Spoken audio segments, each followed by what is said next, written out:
Alors, dans cet exercice où tu dois trouver le domaine de définition de la fonction f qui est définie de cette façon,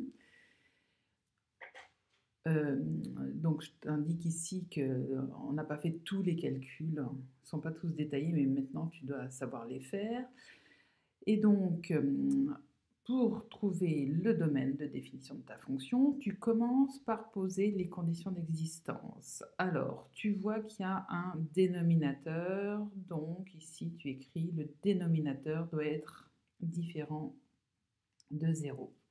Cette condition, je l'ai mise en rouge. Ensuite, tu as un radical, donc ce qui est sous le radical doit être positif. Cette condition, je l'ai mise en vert.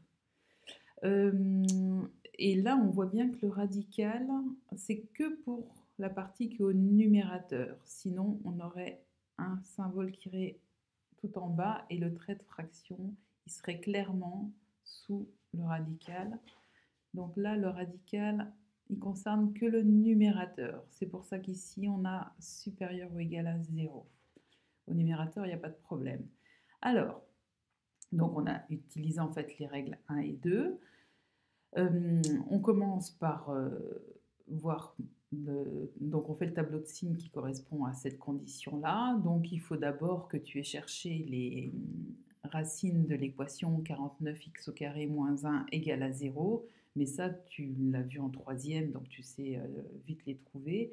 Comme tu obtiens x au carré qui doit être égal à 1 sur 49, tu en déduis que x, il peut être égal à moins 1 sur 7 ou à 1 sur 7. Donc je te rappelle, pour trouver après le signe de 49x au carré moins 1, moi j'aime bien visualiser la parabole d'équation y égale à 49x au carré moins 1. Comme 49, ça correspond à petit a et que petit a est strictement positif, j'ai une concavité tournée vers le haut. Et donc c'est pour ça que pour les valeurs de x qui sont comprises entre moins 1 septième et 1 septième, mon 49x au carré moins 1 est négatif, et sinon il est positif. Et donc j'ai mis du vert ici, et là j'ai mis le plus en vert. Ici, les valeurs à rejeter du domaine, je mets en rouge. Je vais garder ce code de couleur rouge. Dans une des vidéos précédentes, à la place du vert, ici, j'avais mis du bleu, mais je trouvais qu'on voyait moins bien, donc c'est pour ça que j'ai changé. Et puis après, tu prends les couleurs que tu as sous la main pour faire... et puis bon, je ne te demande pas d'ailleurs de mettre ces couleurs-là, hein. C'est juste que moi, je comprends mieux quand il y a des couleurs, donc c'est pour ça que j'ai tendance à mettre des couleurs partout, ça m'aide. Et comme je sais qu'il y a des élèves que ça aide, j'en mets, voilà, tu sais tout. Alors, pour en revenir, maintenant, pour trouver le domaine de définition de ta fonction, tu sais que tu dois avoir ces deux conditions qui sont vérifiées en même temps. 5 plus 7x différent de 0 et ton 49x au carré moins 1 supérieur ou égal à 0. Alors, pour avoir 5 plus 7x différent de 0, on résout et ça revient à avoir 5 différent de moins 5 septièmes. C'est pour ça que le moins 5 septièmes, ici, je l'ai mis en rouge. Je n'ai pas le droit de le prendre. Et puis maintenant, je mets en vert ce que j'ai le droit de prendre. Donc ici, hop, j'ai mis tout ça en vert parce que j'ai le droit de le prendre. Ici, mon moins 5 septièmes, il est plus petit que moins 1 septième. Donc c'est pour ça qu'il est dans cette partie-là. La flèche qui est ici indique bien qu'on va du plus petit au plus grand. Donc ici, c'est moins l'infini. Et le plus l'infini, il est ici. Et puis, le moins 1 septième, il est là. Le 1 septième, il est là. Et le moins 5 septième, comme il est plus petit que moins 1 septième, et bien forcément, il est à gauche de moins 1 septième. Donc, moins 5 septième, il dégage, il est en rouge. Ce qui est compris entre moins 1 septième et 1 septième, c'est en rouge, ça dégage.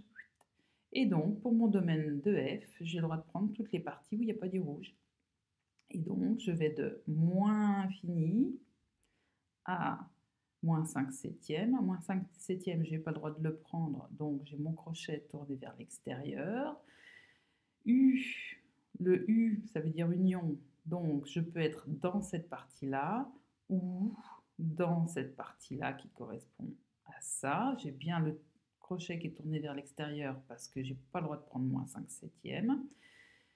Et j'ai le droit de prendre toutes les valeurs qui sont comprises entre moins 5 septièmes exclus jusqu'à moins 1 septième qui est compris, donc le crochet est tourné vers l'intérieur.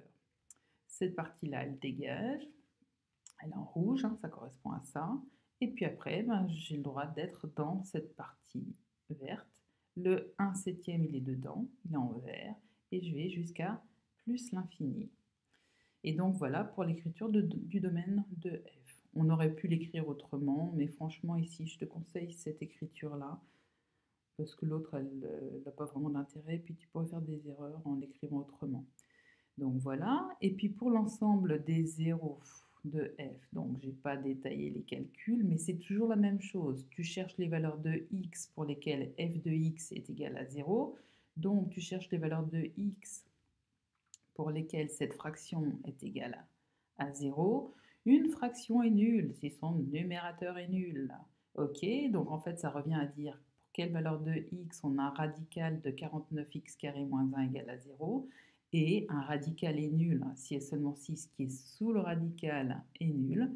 Et donc tu as déjà la réponse puisque tu sais que 49x au carré moins 1 est égal à 0 pour x égale à moins 1 septième ou pour x égale à 1 septième. Et comme moins 1 septième, il est bien dans ton domaine et que le 1 septième, il est bien dans le domaine de f aussi, eh bien, tu peux prendre ces deux valeurs-là. Voilà pour cette première question.